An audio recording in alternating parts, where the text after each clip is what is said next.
Hi, everybody. It's Barb Katie here, and it's another magical Monday in the mountains of West Virginia.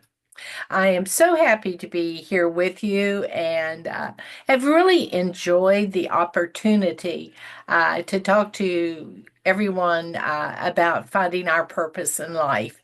And it's really funny, right before I clicked on recording this message, uh, I was thinking about the framework in which we were just discussing finding our purpose, which is Ikigai. And for some reason, and nobody knows how my mind works. I certainly don't. And I got to thinking about Billy Joel and one of his songs that's one of my favorites, which is Uptown Girl. And no reason whatsoever that I can ascertain, the light bulb went on, and I said, "Oh, I'm that Ikigai gal." Um, and I thought that was just really weird to find a way to refer to this discussion was that I'm the Ikigai gal, who is bent on finding how to live her best life and find a purpose to embrace as I continue my journey. Um, so here I am. And we'll just bring this to conclusion in a way that hopefully all of you will also be excited about and delighted in developing your own special purpose, or even better, sharing what you have already discovered maybe many years ago, what your purpose is in life, and sharing it with all of us to help us as we travel through our own life journeys. So here we go. I think that one of the things we touched on last week briefly was how to recognize your own strengths and what you were bringing to the table that you could incorporate into finding a mission that you could embrace and uh, fulfill as you go forward from this point on. Finding and identifying the activities that you excel in, what skills that you might have developed over time, and what do others ask for your help with. That's always a good test of where your skills really lie is, do people come to you searching for help in certain areas? And do not underestimate things that you would not necessarily consider. One of the most important skills we can have is the ability to listen attentively and not comment. Just allow others to be heard. That's such an important skill. Very often, I find in our haste, we only listen halfway. Actually, what we're doing is formulating a response while the other person is talking. And that's not really listening. So there are all kinds of skills that you may not even have really given a lot of thought to that are important and essential and may apply to developing a mission for you to fulfill the purpose you feel you were meant to fulfill. And aligning those skills with opportunities is also very critical because we have many opportunities to make a difference and we don't always recognize them right away. There are career opportunities if you're actively involved in the workforce, and even if you're not in the workforce, you can still apply them, but uh, you might have great writing skills. You might be good at organize. Oh, why is that word hard to say? Organizing projects, uh, even planning events, and other administrative roles. These might be things you would consider. Volunteer opportunities. One of your skills translate to uh, opportunities for you to volunteer in different areas that you may have a passion. Um, I know that for me was actually something I warmly embrace because I'm now out of the career force and am enjoying finding new pathways to make a difference in my community and to expand my mission on the planet.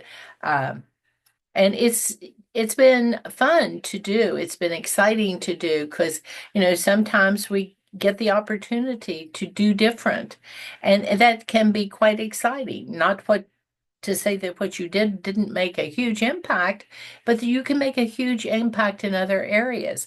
Maybe some of your personal projects that you do for the pleasure of doing can translate into something that becomes a mission for you.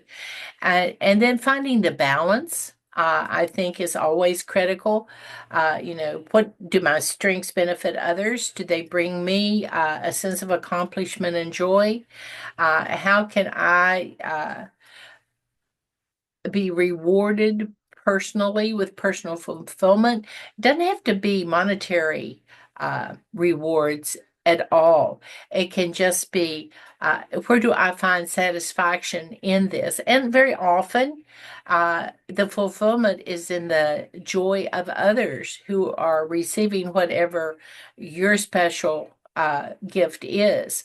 Um, you can certainly look for a new career if you've retired from a previous one, and that could bring me immense satisfaction. So could work that you might want to do for nonprofits, because they certainly always need volunteers. I think all of us know that as we, work to support each other, that we can make a huge impact in that area because that is the greatest gift I think that we bring to the table as volunteers is our ability to support each other in this particular setting. That we share in common, where we're trying to find a path to deal with an extremely difficult chronic condition. Uh, and what huge differences we've all seen it make in people's lives when they get not only professional treatment and guidance, but they also receive the support of others, which I think is very often the key to lasting change and the ability to improve the quality of life that all of us are looking for. Uh, again, I hope that you found your purpose during this period of time and that you're now developing plans to take the steps to synthesize everything and begin actually living your ikigai, your purpose in life. You're bringing it all together, that you've aligned your passions with your mission, that you've defined the strengths that you bring to the table and apply them to benefit others and meet needs that you see that are worthwhile for you to pursue, and that you found opportunities to receive personal rewards for your efforts. And often these are intrinsic rewards. I'm not talking about money rewards at all here. I hope you're reflecting on these questions and you're seeing the bigger picture and understanding how it helps you when you have an overall purpose within which you operate to make life meaningful. And I think that setting meaningful goals is really the last step in the process, that it's time to align those goals with your purpose and make sure that the goals are realistic. actionable and inspiring. And setting goals also helps us focus and motivate us in our life journeys.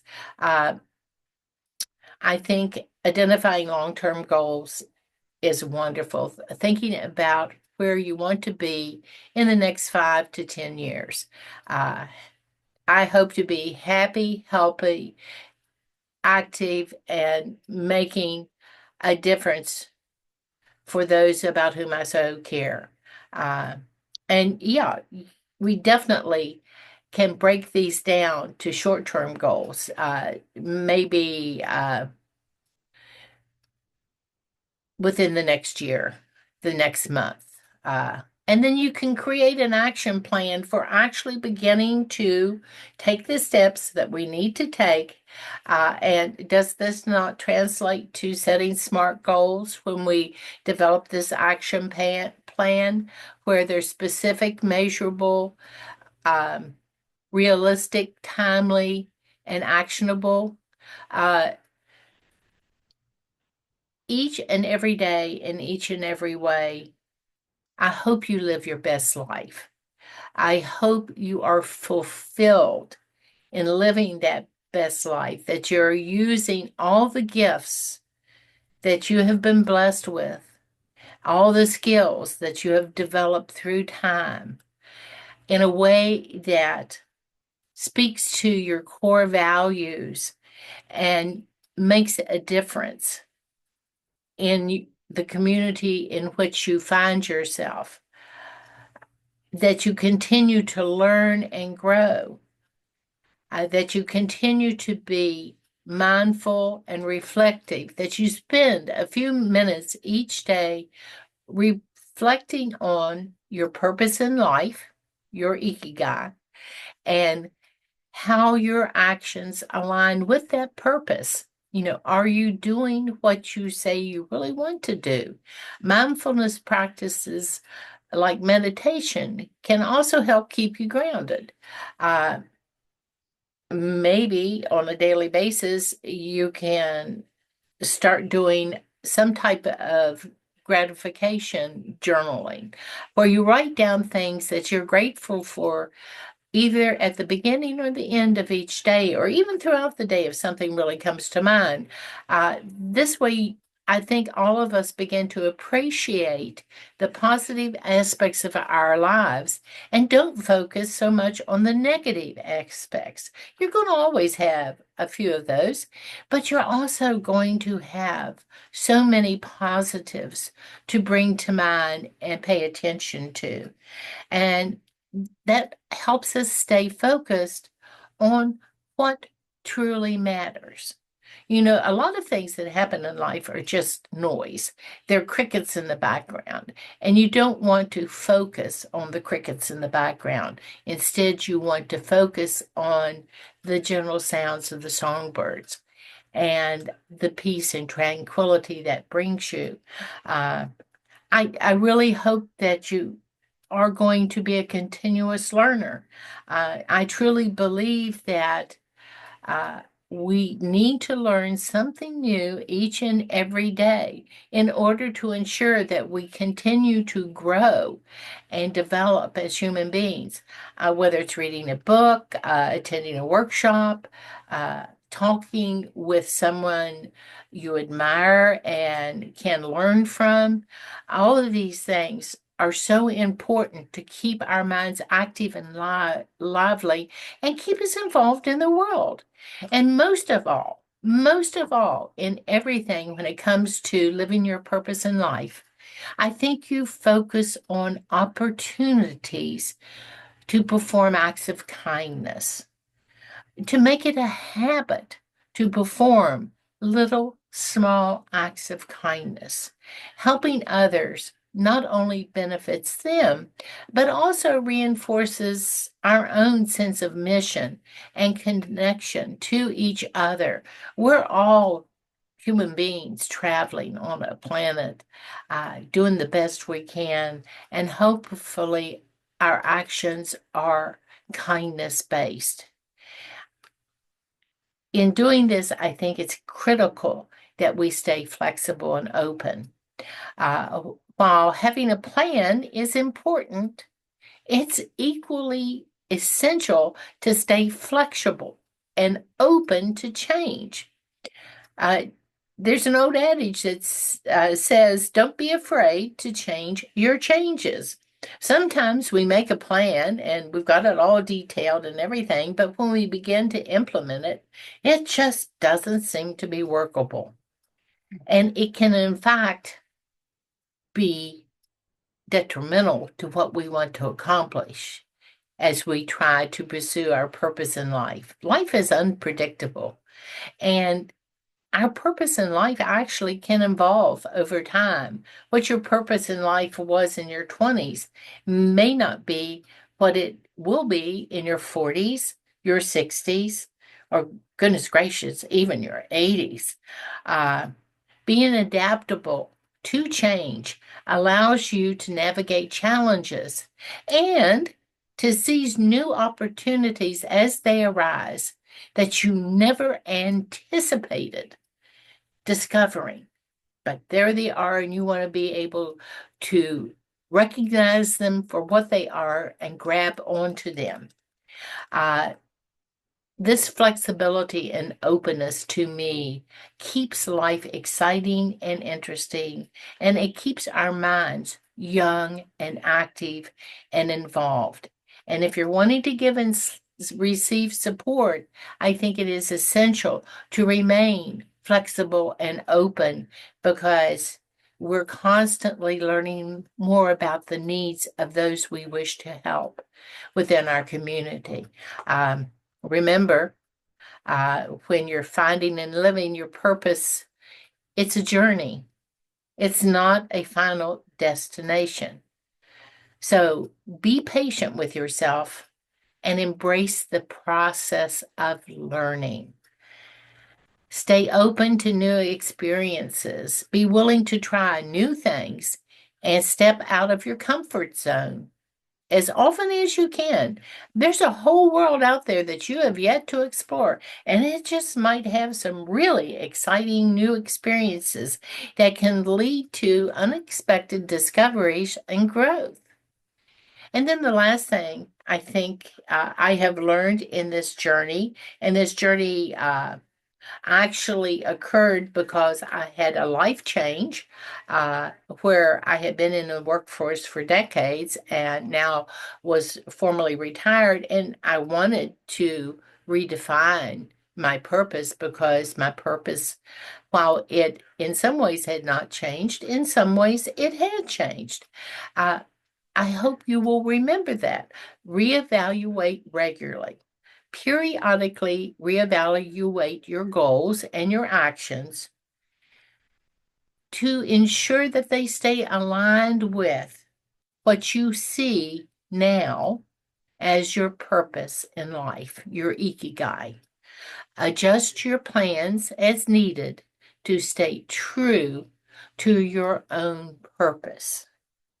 I can't remember the exact quote, but I will close with this thought that it is important to be true to yourself because you then cannot be false to any man. Have a great week, and I will talk to you later. Bye for now.